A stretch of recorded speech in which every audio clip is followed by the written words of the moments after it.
유럽에서 요즘 가장 솔직한 말은 의외로 노르웨이에서 나왔습니다.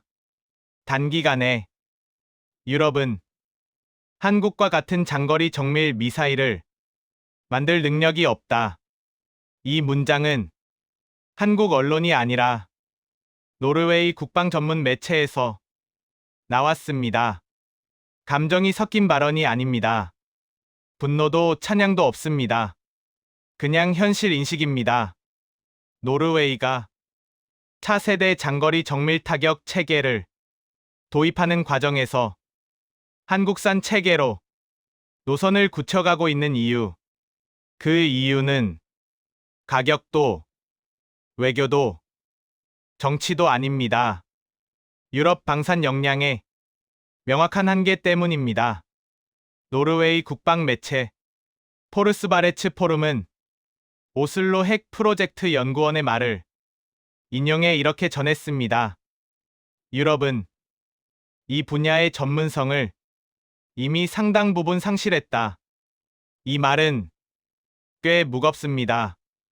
유럽은 과거 탄도미사일과 장거리 정밀 타격 체계에서 분명한 주도권을 갖고 있던 대륙이었습니다.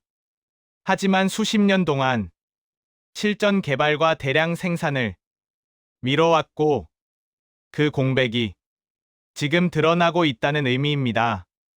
반면 한국은 다릅니다. 수십 년 동안 탄도 및 장거리 정밀 미사일을 실제로 개발하고 시험하고 개량해 온 나라입니다. 그래서 노르웨이는 독일이 아니라 한국을 보고 있다는 겁니다. 이 연구원은 한국 체계에 대해 이렇게 평가했습니다. 한국의 시스템은 매우 뛰어난 성능을 갖추고 있다. 반복된 시험을 통해 정확성이 여러 차례 입증됐다. 그리고 가장 중요한 말은 이거였습니다. 한국은 신뢰할 수 있는 수출 파트너다. 여기서 주목해야 할 부분은 성능이 아닙니다. 신뢰입니다. 그는 유럽산 대안의 구조적 한계도 직설적으로 짚었습니다. 독일 KNDS 체계의 경우 미국과 이스라엘 기술에 의존하는 비중이 높고 이 말은 곧 정치외교 변수에 취약하다는 뜻입니다.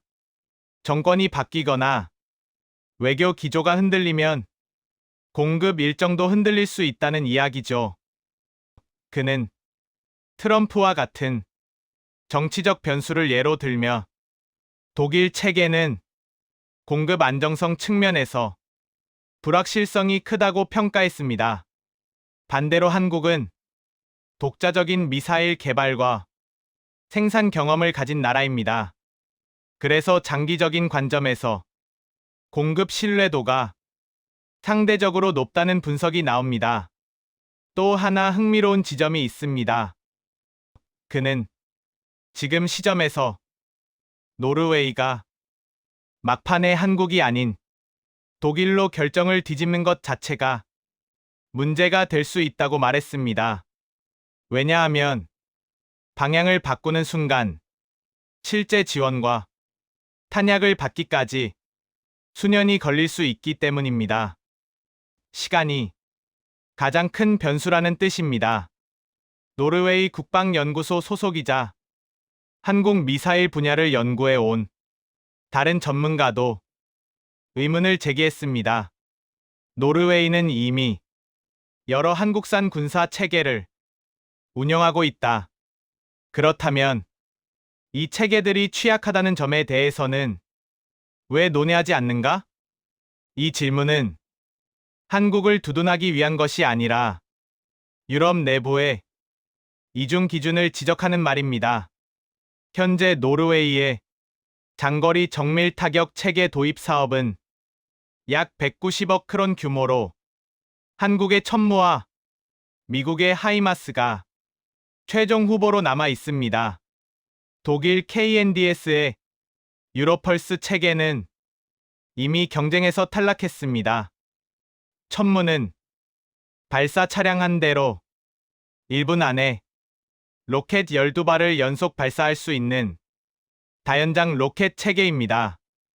유도 로켓과 무유도 로켓을 모두 운영할 수 있고, 유도 로켓은 최대 80km 떨어진 표적을 정밀 타격할 수 있습니다. 단순한 화력뿐 아니라 운영 경험과 검증 데이터가 축적돼 있다는 점이 높게 평가받고 있습니다. 아직 최종 결정은 나지 않았습니다. 하지만 노르웨이 안에서도 이런 평가가 점점 힘을 얻고 있습니다. 유럽 방산업계가 단기간 내 한국과 같은 수준의 성능과 신뢰성을 갖춘 미사일 체계를 내놓는 것은 사실상 불가능하다는 인식입니다. 이건 한국이 특별해서라기보다 유럽이 오랫동안 미뤄왔던 대가를 지금 치르고 있다는 자기 진단에 가깝습니다. 지금 이 선택은 누가 더 싸냐의 문제가 아닙니다. 누가 더 빨리, 누가 더 확실하게 약속을 지킬 수 있느냐의 문제입니다. 그리고 그 질문 앞에서 유럽은 처음으로 자신보다 앞서 있는 나라를 인정하기 시작했습니다.